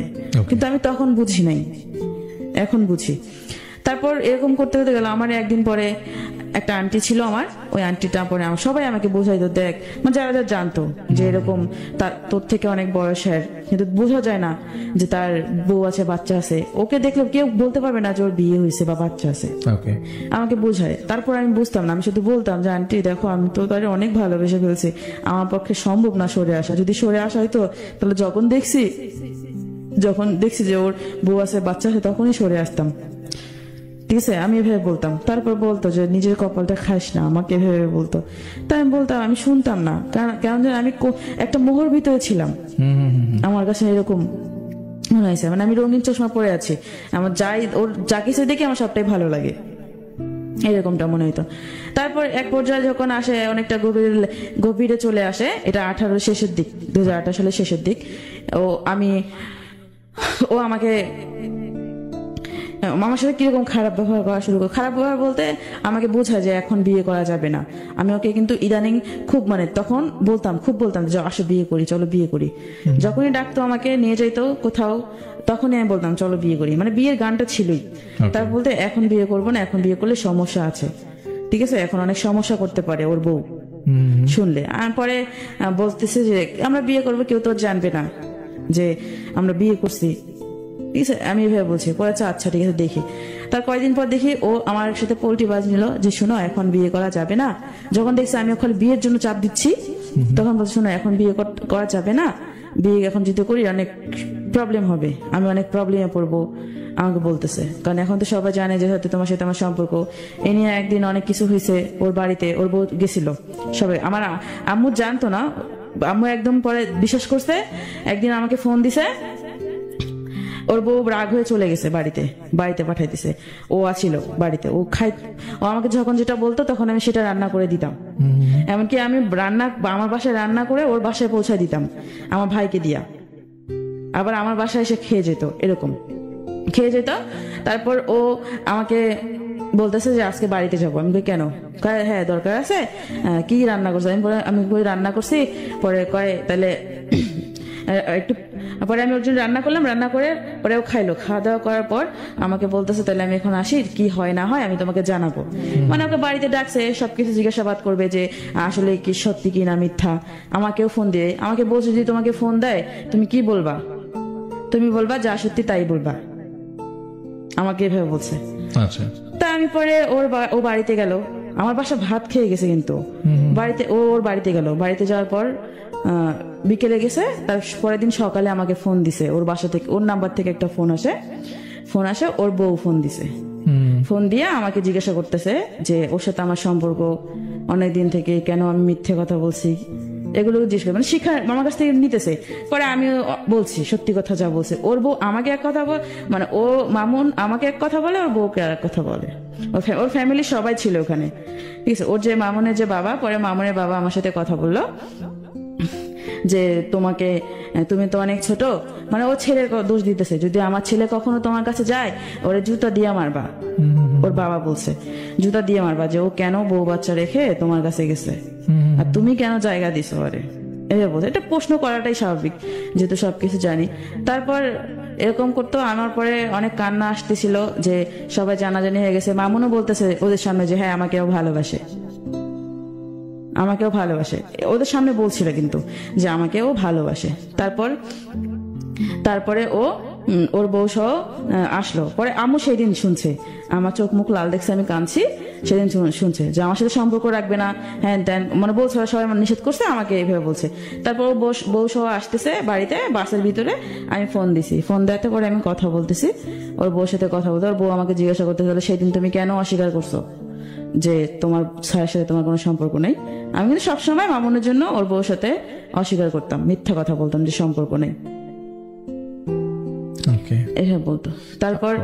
তারপর আমার আম্মু ফোন দিল, বাসে কথা হইলো, আমার সাথে কথাবার্তা হইলো। ও মানে ওর বউর সামনে আমাকে মানে চিনেই না, এমন ভাবে কথা বলে যে আমাকে চিনে না। পরে আমার তো রাগ উঠে গেছে, আমি অনেক বকা দিছি, রাগ হয়ে বলছে যখন সম্পর্ক বকা দিছি। পরে আমার বকা শুনে পরে আমার আম্মু ফোন ধরে আম্মু তো সেই বকা দিছে যে আপনার অনেক খারাপ ভাষায় বকা দিছে। পরে আম্মু বলছে যে আপনাকে বিশ্বাস করছি, আপনি আমার ঘোড়া শিং দিছেন, এভাবে একটা কথা বলছে আমার, যে আপনি কিভাবে এরকম করলেন, আপনারা পাইলে মারবো ধরি, এভাবে বলছে আম্মু, এরকম করে বলছে। হেরা সেই দিন আর আসে নাই, মানে আমাদের এলাকায় আর আসে নাই। ওর ভাইয়ের বাসায়, ওর ভাইয়ের বাসা চৌরাস্তা ভাইয়ের বাসায় ওর বউ নিয়ে উঠলো। ওঠার পরের দিন বলতে আমার বাসায় কিন্তু খুব অশান্তি চলতেছে, খুবই অশান্তি চলতেছে, যেটা বলার বাহিরে যে আমি ওর সাথে সম্পর্ক করি, এত কিছু হয়ে গেছে। ওই তখন থেকে আমার ওকে বিয়ে করাটার আরো জিদটা বাড়লো, যে আমি আর বিয়ে করছি, যেহেতু সবাই জেনে গেছে সবকিছু, তখন আর কি করার আছে। তখন আমি ওরে বিয়ে করব, কারণ ওর ছাড়া আমি তো আর কারোর কাছে যাইতে পারবো না, কারণ আমি ওরে ভালোবাসি, ওরে আমি সব দিয়ে দিয়েছি, আমি ওকেই ভালোবাসবো। আর আমার অন্য আরেকজনের কাছে যেতে আমার সংকোচ লাগবে, আমি কিভাবে যাবো তার কাছে, আমি তো তাকে ঠকাইতে পারবো না, আমার এরকম একটা আসছে। তারপর ও 2 দিন আমার সাথে দেখা করেনি, ওর বউ চৌরাস্তায় ছিল। ও মনে হয় কাজের জন্য একটা বাইরের জব করতো উত্তরাতে, ওখানে আসতে পরে আমাকে ফোন দিয়েছে দেখা করার জন্য, ওর বউ জানে না। পরে আমি আসলাম, কলেজ গেট আসলাম, একটা রেস্টুরেন্টে বসার পর আর একটা ভাইয়া ছিল, মাসুদ নাম, ওই মাসুদ ভাইয়ের সব বসছি। মাসুদ ভাইয়া বলতেছে কি হয়েছে, আমাকে পাগলি বলে ডাকতেছে, কি হয়েছে পাগলির। ও মাসুদ ভাইয়া সবসময় বলতো যে শোনো, মামুন কিন্তু তোমাকে ভালোবাসে না, তোমাকে শুধু ব্যবহার করতেছে, তুমি বুঝতেছো না, আমাকে এভাবে বলছে। ওর সাথে এরকম সম্পর্ক না জড়ায়া, ও বিয়ের সাবজেক্ট বাদ দিয়া ওরা দিয়ে কিছু করে নাও তুমি, এভাবে আমাকে বুঝাইতো। কিন্তু আমি তারপর করতাম না। পরে ওই রেস্টুরেন্টে এসে মাসুদ ভাইও আসলো, মামুনও আসলো। তারপর বলতেছে যে হ্যাঁ আমরা বিয়ে করব, এখনই বিয়ে করব। মামুন বলতেছে চলো এখনই বিয়ে করব, মানে ও আমাকে দিয়ে কান্দে দিছে, এমন একটা ভাব, কান্না করে দিতেছে। আমি তো আগে থেকেই কাঁদতেছি ওর জন্য, পাগল আমি, যেহেতু ওরে আমি দেখি না 2 দিন থেকে। পরে বিয়ে করবো, রাত্রি 9টা বেজে গেছে, ওখানে একটু খাওয়া দাওয়া করলাম। খাওয়া দাওয়া করে পরে মাসুদের সাথে প্ল্যান করলো যে ও রুম নিলে আমরা বাসায় উঠে যাবো বিয়ের পর, ঠিক আছে। তারপরে কথাবার্তা হওয়ার পর ও এরকম চললো কিছুদিন। ওর ভাইয়ের বাসার থেকেই জব করলো, এখানে আর আসলো না। ওই যে আমার আম্মু বলছে এই কথা, ও ভয় পেয়েছে হয়তো। তার কয়েকদিন পর আসছে এই বাসায়, আমরা যেখানে থাকি ও পাশাপাশি থাকতো, ওই এলাকায় আসার পর আমরা জানি, কিন্তু আমরা যে রোড, ওই রোড দিয়েও চলাচল করে না, তার আরেকটা রোড আছে, ওই রোড দিয়ে যাওয়া আসা করে। তারপর এরকম করতে করতে যায়। তারপর আবার জানি কি হইলো, আমাকে বলতেছে হয়তো ওর বউ নাকি ওরা চাপ দিছে, আমাকে শোনো এখন তোমাকে বিয়ে করা যাবে না, আমি তো তোমাকে এখন বিয়ে করতে পারবো না, এখন যদি তোমাকে বিয়ে করি তাহলে আমার 10 লাখ টাকা প্রয়োজন। আমাকে 10 লাখ টাকার প্রয়োজন, মানে হ্যাঁ 10 লাখ টাকা প্রয়োজন, আমার বউকে দিতে হবে। আমাকে এভাবে বলছে 10 লাখ টাকা দরকার। পরে আমি বলছি 10 লাখ টাকা দরকার, এটা তো আমি জানি না। ও আমাকে আবার আমার একটা আন্টি সহ রেস্টুরেন্টে ডাকছিল যে আসো। পরে আমি ওর সাথে দেখা করবো বলছি কলেজ গেটে। পরে আমি কলেজ গেটে গেছি, আমার আন্টিকে নিয়ে গেছি। আমার তো আমি সারাদিন কাঁদছি, তারপর চোখ মুখ একদম হয়ে গেছে, আমার গলাটা একটু ভাঙা হয়েছে। তারপর আমাকে বলতেছে, আমার দিক তাকাইতেছে, ও আমি আবার ফুচকা অনেক পছন্দ করতাম, ও নিছে। তারপর আমাকে বলতেছে, ও খাইতেছে, আমি আর খাইতে আমার খাবার ভিতর দিয়ে ঢুকতেছে না। পরে আমি শুধু ওকে একটা কথা জিজ্ঞেস করতেছি, বিয়ে করবা না কেন, কি সমস্যা? ও আমাকে বলতেছে, দেখো এখন যদি তোমাকে বিয়ে করি অনেক সমস্যা, কারণ আমার বউ অনেক চালাক, অনেক কিছু করতে পারে, আর এখন যদি আমার কাছে টাকা থাকতো 10 লাখ টাকা, তাহলে কোনো সমস্যা হইতো না, এভাবে বলছে। তা আমি ওর কথা শুনে, ও মানে না তা নাই এভাবে বলতেছে যে, কিন্তু আমি সম্পর্কটা রাখবো যেখানেই যাই। আম্মু আবার 2 মাস সময় দিছিল, 2 মাসের ভিতরে চলে যাবেন আপনারা এই এলাকা থেকে। পরে ও বলছে যে আমি যেখানেই যাই তোমার সাথে সম্পর্ক রাখবো। আর আমার কথা হইতেছে যে তুমি যদি দূরে চলে যাও তাহলে তো আমাকে ভুলে যাবে। আমার মনে মনে এরকম ভাবতাম, ভুলে যাবে আমাকে, এরকম একটা ভয় পাইতাম। এই জন্য আমি বলছি যে বিয়ে করলে হয়তো ও আমাকে আর ভুলবে না, এই জন্য আমি ওকে বিয়ের কথা বলছি। আর ও বলতেছে না এখন বিয়ে করবো না, বিয়ে পরে করবো, এখন বিয়ে করবো না, আর শুধু তোমার সাথে আমি সম্পর্ক রেখে যাবো। আমাকে শুধু সম্পর্ক রাখবা, শুধু ফিজিক্যালের জন্য সম্পর্ক রাখবা আমার সাথে, ভবিষ্যৎ তো নাই। পরে ও বলতেছে না আমি এখন বিয়ে করতে পারবো না, আমার 10 লাখ টাকা দরকার। পরে ও, আমি কলেজ গেটে একদম এমন ভাবে কান্না করছি, পুরা মনে হয় 15-16 জন জড়ো হয়ে গেছে আমার কান্না শুনে। আমি বসে পড়ছি রাস্তার ভিতরে, ও কি বলে। আমার তখন যদি একটা বাস থাকতো আমি বাসের ভিতরে উপরে মানে পড়তাম, আমার এরকম মরে যাইতে মন চাইছিল যে ও কি বলতেছে। তারপরে এত কিছু হয়ে গেছে, এখন বলতেছে যে বিয়ে করবে না, এখন 10 লাখ টাকা প্রয়োজন এই বলতেছে। পরে আমি বাসায়, পরে লোকগুলো বলতেছে যে কান্না করতেছে কেন, কয় একটু ফ্যামিলি সমস্যা তো ঝগড়া হয়েছে এখানে, কয় রাস্তায় ভেবে কাঁদতেছে, বাসায় নিয়ে যান, বাসায় নিয়ে যায় পরে সমাধান করেন কি হয়েছে না হয়েছে। পরে ও কয় আচ্ছা ঠিক আছে। পরে আমরা বাসায়, ও একটা অটোতে আসলো, আমি আর আমার আন্টি আর একটা রিক্সায় আসলাম, আমি আমার বাসায়, ওর বাসায়। পরে ও আমার সাথে বাসায় এসে আমি জোরে জোরে কান্না করতেছি, জোরে জোরে, মানে সবাই শুনছে আমার কান্না, মানে এমন ভাবে কাঁদছি আমার পরের দিন আর সকালে কথা বলতে পারি না, গলা ব্যথায় কথা বলতে পারি না। পরে আমার আন্টিকে বলতেছে, ও কি পাগল হয়ে গেছে, খাবো কিন্তু তুমি আমার স্বীকৃতি দাও যে মানুষ জানুক যে তোমার সাথে আমার বিয়ে হয়েছে, ঠিক আছে। এভাবে বলছি যে আমি আমারটা আমি রোজগার করে খাবো, তোমাকে খাওয়াইতে হবে না, যেহেতু আমি কাজ করতে জানি, এভাবে বলছি। তারপর ও বলতেছে, ও আমার সাথে পরে আন্টির সাথে রাগারাগি করলো, জ্বরে বুঝান ও পাগল। পরে আন্টি বলছে যে পাগল বলতেছেন, এখন যদি ও মারা যায় তখন আপনি কি করবেন, যে অবস্থা হয়েছে তো মারা যাওয়ার মতোই, এই বলছে। পরে ও বলছে যে ওরে বুঝান, বুঝালে ঠিক হবে, কারণ 2 বছর সম্পর্কে এইভাবে তো যেহেতু অনেক কিছু হয়ে গেছে, এটা তো আর তাড়াতাড়ি ভোলা যায় না। হয়তো ওর কাছে ভালোবাসা ছিল না, আমার কাছে ভালোবাসা ছিল, আমি তো তাকে ভালোবাসছি। তারপর আন্টি আমাকে অনেক বুঝালো, আমি তারপরে বুঝি না। ও আমার আবার ফোন দিছে, আমি কি করতেছি না করতেছি, এমন করে আমার খোঁজ খবর নেয়, আমি কি করতেছি না করতেছি, কিভাবে আসি না, আমি তো আর কথা বলতে পারতেছি না গলা ব্যথায়। তারপরে 2 দিন না যাইতে ও আমাকে আবার ওই আপুর বাসায় ডাকতেছে যে আসো, আপুর বাসায় আসো। আমি পরে বলছি যে আমি কিন্তু তোমার বিয়ে করব, ঠিক আছে, একদিন হলো আমি তোমাকে বিয়ে করব, আমি তোমার সাথে সংসার করব। পরে বলতেছে যে সংসার কোথায়, আচ্ছা ঠিক আছে করিও বিয়ে, আমাকে বলতেছে। পরে আমাকে ওই আপুর বাসায় ডাকলো, আমি ও মিষ্টি মিষ্টি কথা বললো, আমি ওর কথা কইলা আপুর বাসায় আসলাম। তারপরে আমার একটা ভাই ছিল, ঠিক আছে, মায়ের পেটের ভাই নেই হলো ভাই, ও অনেকটা আমার, কারণ এখন কষ্টের পাশে সময় ও নাই, কিন্তু ও মামু যার থাকার কথা সে নাই, কিন্তু আমার ভাইটা আমাকে সাপোর্ট করতেছে, আমার পাশে আছে, আমাকে বুঝাইতেছে। তখনও সে বুঝাইছিল। তারপর আমার ভাইকে আমি বললাম, ওই আপুর বাসা যাওয়ার আগে আমি আমার ভাইকে বলছি সবটা ঘটনা, যে আমি এরকম আমি তোমার অনেক ভালোবাসি, ওর সাথে আমার অনেক কিছু হয়ে গেছে, আমি ওর ছাড়া বাঁচবো না, কেঁদে কেঁদে বলছি। তারপর আমার এই ভাইটা বললো যে আচ্ছা ঠিক আছে দেখি কি করা যায়। তারপর ওকে ডাকলো, কলেজে ডাকলো, ওরা একটা রেস্টুরেন্টে বসলো, ওর নাকি বসার পর বলতেছে যে ও আমাকে বিয়ে করবে, তখন বলতেছে বিয়ে করবে, ওর ফোন আছে একটা, ফোনটা বিক্রি করে ও আমাকে বিয়ে করবে, এই বলতেছে।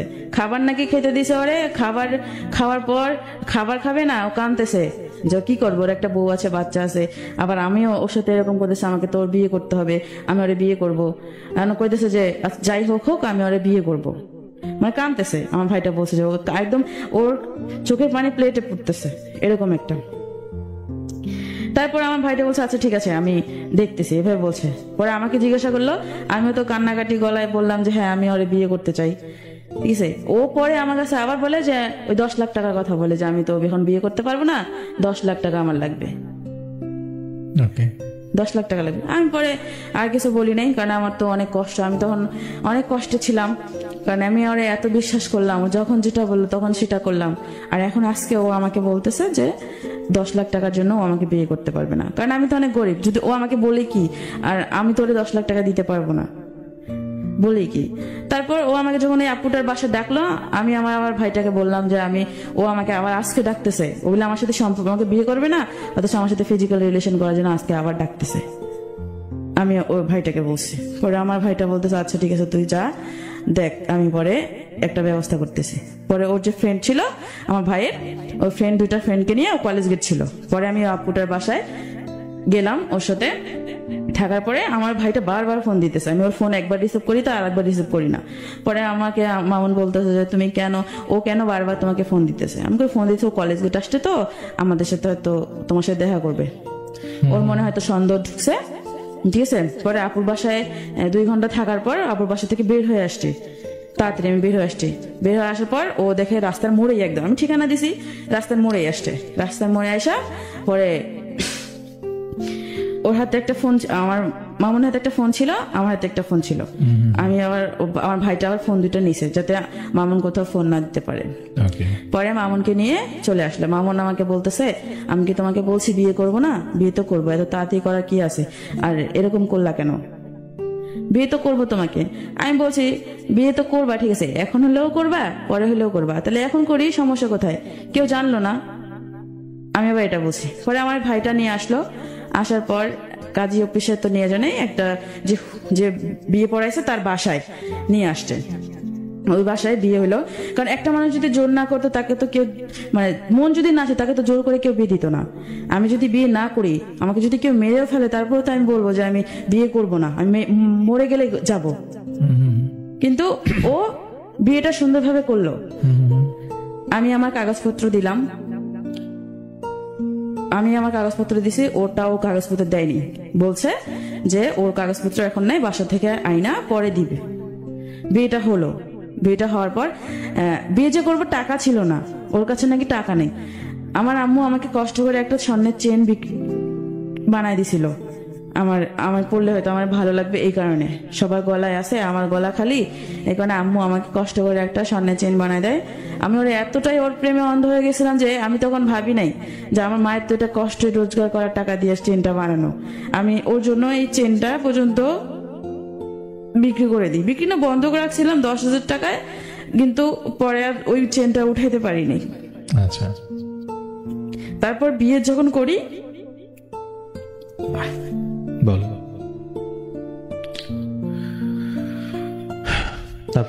তারপর এই বিয়ে হয়, বিয়ে করার পর ওর ফোনটা ওরে দেওয়া হয় না, আমার চেনটা বিক্রি করেই বিয়ে হয়। চেনটা বিক্রি করে বিয়ে হয়, পরে ও আমাকে বলে যে বিয়েটা যেহেতু হয়েছে কাউকে বলার দরকার নাই, কাউকে বলো না, তুমি তোমার মতো থাকো, আমি আমার মতো থাকি। তুমি তো চাইছিলে যে আমি তোমাকে বিয়ে করি, যেহেতু বিয়েটা হয়েছে তাহলে কাউকে কিছু বলার দরকার নেই, যেমনি আছে অমনি থাক। আমি বলছি আচ্ছা ঠিক আছে, তাহলে আমি তো যেহেতু চাকরি করি না, তাহলে আমি বাড়িতে যাই, আমার গ্রামের বাড়িতে কয়দিন যা থাইকে আসি, তুমি এদিকে ইয়া করো। তারপর ও কি করলো, আচ্ছা ঠিক আছে যাও। আর ওর কাছে কাগজপত্র চাইলো, ও ইয়া করলো না, বলছে যে দিবে, কাগজপত্র দিবে, বাসা থেকে আইসা পরে কাগজপত্র দিবে, এটা বলছে। আর এর আগে বিয়ের আগে একটু কাহিনী ছিল যে আমি ওর বউর কাছে গেছিলাম, মানে ও যখন বলছে যে 10 লাখ টাকা প্রয়োজন, তখন আমি ওর বউর কাছে গেছিলাম সবটা বলবো, যে আমি আবারও কনসেপ্ট করি। আচ্ছা, আবারও কনসেপ্ট করার পর আমি বলি যে এরকম, এখন তো এরকম অবস্থা, আমি কনসেপ্ট করছি। পরে বলে যে তুমি এরকম করছো, মামুনকে বলো নাই? আমি করে বলছি, মামুন বলছে আমাকে বিয়ে কর। তুমি তাহলে, উনি সবকিছু জানার পর আমাকে বলে দেয় তুমি বিয়ের আগে এরকম কেন করলা, মামুনকে বিয়ে করতে মামুনকে বলো নাই বিয়ে করতে? আমাকে বলছি, ও পরে বলছে পরে করবে। এখন বলে যে কেন পরে করবে, কেন এখন এখন করতে বলো, আমাকে এভাবে বলছিল। আমি মামুনকে সব কথা, মামুনের বউকে সব কথা বলছি, সেই দিন বলছি। তারপরে মামুন এই গন্ডগোলটা করছে, মানে এই 10 লাখ টাকার কাহিনী করছে। মামুনের বউকে বলছিলাম যে এই কারণে মামুনের বউ হয়তো মামুনকে কিছু বলছে, হয় তারপর যে আমি কনসেপ্ট করছি যদি কিছু হয়, কিছু যদি করি পরে মামুন এটা হয়তো চাল খাটাচ্ছে যে 10 লাখ টাকা প্রয়োজন আমার, আমি জানি না কোনটা সত্যি ছিল আর কোনটা মিথ্যা ছিল। তারপর যখন বিয়েটা হয়, বিয়েটা করার পর ও আমাকে বলে তুমি বাড়িতে, তুমি তাহলে গ্রামে যাও, কয়দিন থেকে আসো, আমি এদিকে সবকিছু ঠিকঠাক করি। আমি ওর কথা বিশ্বাস করলাম, আমি বাড়ি গেলাম। পরে বাসে আমি যখন বাসে, তখন আমাকে ফোন দিয়ে বলে যে আজকে তো আমাদের বিয়ে হয়েছে, আমি তোমাকে বাসায় যাইতে দিলাম কেন? আমি কই কেন, আমি তো ইচ্ছা করলে বাসায় তোমাকে রাখতে পারতাম, যেহেতু আমার বউ বাসায় নেই। আমাকে বলে যেহেতু আমার বউ বাসায় নেই, আমি তো তোমাকে বাসায় রাখতে পারতাম, আমি রাখলাম না। আমি কেন? আমাকে এমনি রাখি নাই, তুমি যাও, বাড়িতে যাইতে চাইছো যাও, এই কথা বলছে। এরপরে পরের দিন ও কি করলো, আমাকে দুপুরের দিক বিকালের দিক ফোন দিছে, ফোন দিয়ে বলে যে ওর 500 টাকা লাগবে। আমি আচ্ছা ঠিক আছে, আমি টাকা পাঠাই দিব। এখন সন্ধ্যাবেলা আমি ওকে ফোন দেই, ও আর ফোন ধরে না। এই যে ফোন দিতেছি, ফোন বন্ধ করে রাখছে তো রাখছেই। সেই দিন রাত্রেই আমার আম্মুর কাছে হয়তো ফোন দিছে ওর বউ বা কেউ, আমার আম্মুকে বলছে যে আমি প্রেগনেন্ট। আমার আম্মু তো, আম্মুর মনে মাথায় আকাশ ভেঙে পড়ছে।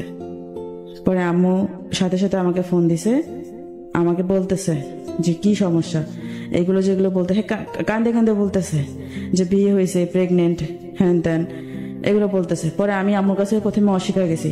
পরে যখন বলছে আমি নাকি ওরে ব্ল্যাকমেল করে বিয়ে করছি, বাসা থেকে উঠাই নিয়ে যায়, আচ্ছা এটা বলছে যে আমি ওরে ব্ল্যাকমেল করে, অথচ ও যে আমার সাথে এত কিছু করলো তার কিছু হয় না, কিন্তু আমি নাকি ওরে ব্ল্যাকমেল করে বাসা থেকে উঠাই নিয়ে যে বিয়ে করছি। আম্মু বলতেছে তুই নাকি ওরে জোর করে বিয়ে করছিস। আমি কই না, আমি বিয়ে করিনি, আমি ওরে জোর করিনি। তখন আমি আম্মুর সাথে কাইন্দে দিছি। পরে আমি আম্মুর কাছে সবটা স্বীকার করছি, কারণ তখন স্বীকার করলে আর কি করার, তখন তো আর কিছু করার নাই, কারণ যেহেতু সবটা শেষ হয়ে গেছে। পরে আমার আম্মু আমার নানির সাথে কথা বলে আবার একটা মেডিসিন দিয়ে আমার বাচ্চাটা নষ্ট করে। আমার বাচ্চা নষ্ট করলো, এই নিয়ে 2বার বাচ্চা নষ্ট করলেন? হ্যাঁ। আচ্ছা, এটা কবে? এটা বিয়ের পর ফেব্রুয়ারি মাস 2019 সালে ফেব্রুয়ারিতে, আর বিয়েটা হয় আমার জানুয়ারির 1 তারিখে। এই যে 19 সালের, কিন্তু এর মধ্যে আপনার সাথে তার সম্পর্ক 2 বছরের ছিল? 2 বছর ছিল। আচ্ছা, তাহলে ফেব্রুয়ারিতে আপনার বাচ্চাটা নষ্ট করলেন। তারপরে তার সাথে কি হলো? ফেব্রুয়ারিতে না, জানুয়ারির 2 দিন পরেই, জানুয়ারি মাসের 4-5 তারিখে আমি বাচ্চাটা নষ্ট করি।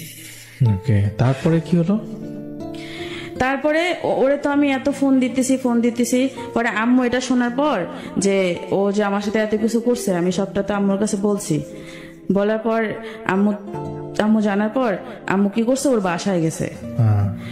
আমার একটা ভাস্তাক নিয়ে বাসায় গেছে। বাসায় যায় দেখে ওর বাসা পুরো ফাঁকা, কিচ্ছু নাই। মানে ও সবকিছু নিয়ে চলে গেছে না বইলা, মানে বাড়ি এলে সবকিছু দিছে তাকে, কিন্তু কেউ জানে না যে ও চলে গেছে, মনে করতে পলায় গেছে, এরকম একটা ভাব। তারপর বিয়ের 1 মাস ওর সাথে আমার কোনো যোগাযোগ নেই। ওর সাথে যোগাযোগ, ও যখন ফোন ধরে না তখন আমি ওর বউকে ফোন দিই, ওর বউকে জ্বালাই। ওর বউ আমার সাথে বাজে ব্যবহার করে, আমাকে বলে যে তুই আমার স্বামীকে, আমার স্বামী কোনো অন্যায় করেনি, তুই আমার স্বামীকে জোর করে বিয়ে করছিস, ব্ল্যাকমেল করছিস, বাসা থেকে উঠায় নিয়ে গেছিস। আমি যে এত কিছু বলতেছি, হ্যাঁ বিশ্বাস করতেছে না, কারণ মামুন এমন একটা মানুষ, মানসিক মিষ্টি কথা বলেই এমন কথা দুর্বল করে ফেলে।